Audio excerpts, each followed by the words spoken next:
Holes, Chapter 13, read with the permission of Scholastic Books. All too soon, Stanley was back out on the lake, sticking his shovel into the dirt. X-Ray was right. The third hole was the hardest. So was the fourth hole, and the fifth hole, and the sixth, and He dug his shovel into the dirt. After a while, he lost track of the day, of the week, and how many holes he'd dug. It all seemed like one big hole, and it would take a year and a half to dig it. He guessed he'd lost at least 5 pounds. He figured that in a year and a half, he'd either be in great physical condition or else dead. He dug his shovel into the dirt. He couldn't always be this hot, he thought. Surely it got cool in December. Maybe then they froze. He dug his shovel into the dirt. His skin had gotten tougher. It didn't hurt so much to hold the shovel. As he drank from the canteen, he looked up at the sky. A cloud had appeared earlier in the day. It was the first cloud he could remember seeing since coming to Camp Green Lake. He and the other boys had been watching it all day, hoping it would move in front of the sun. Occasionally it got close, but it was just teasing them. His hole was waist deep.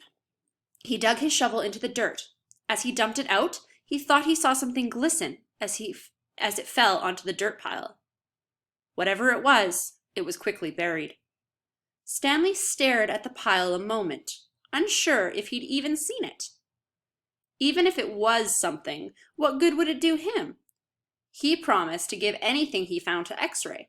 It didn't seem worth the effort to climb out of his hole to check it out.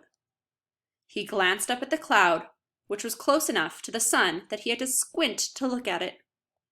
He dug his shovel back into the earth, scooped out some dirt, and lifted it onto his dirt pile. But instead of dumping it there, he tossed it off to the side. His curiosity had gotten the better of him. He climbed up out of his hole and sifted his fingers through the pile. He felt something hard and metallic. He pulled it out. It was a gold tube, about as long and as wide as the second finger on his right hand. The tube was open at one end and closed at the other.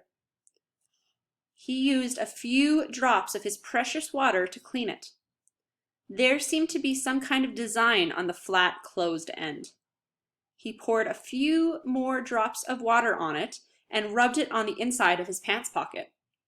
He looked again at the design engraved into the flat bottom of the tube. He could see an outline of a heart with the letters KB etched inside it.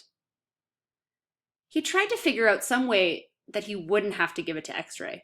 He could just keep it, but that wouldn't do him any good. He wanted a day off. He looked at the large piles of dirt near where X-Ray was digging. X-Ray was probably almost finished for the day.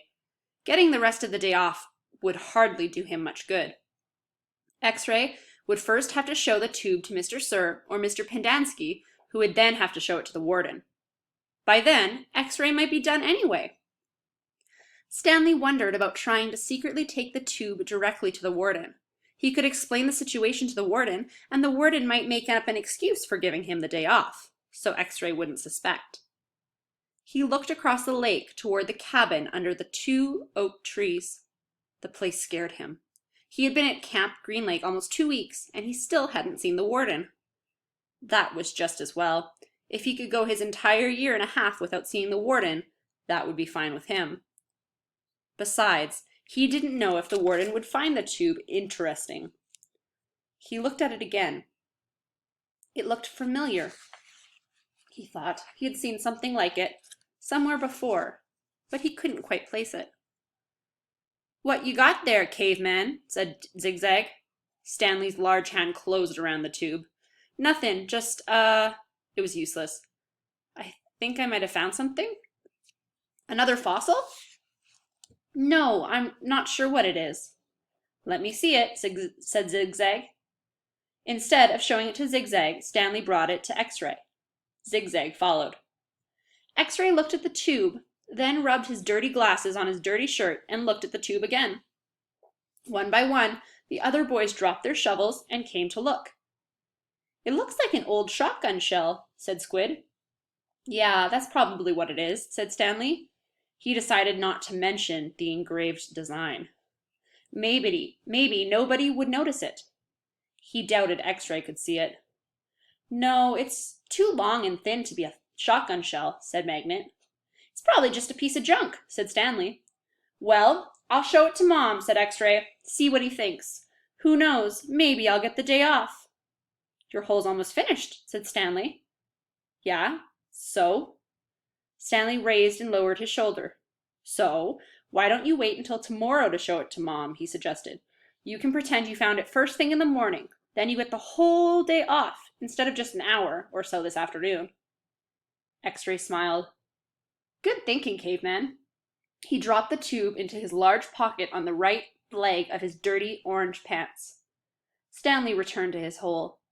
When the water truck came, Stanley started to take his place at the end of the line, but X-Ray told him to get behind Magnet in front of Zero. Stanley moved up one place in line.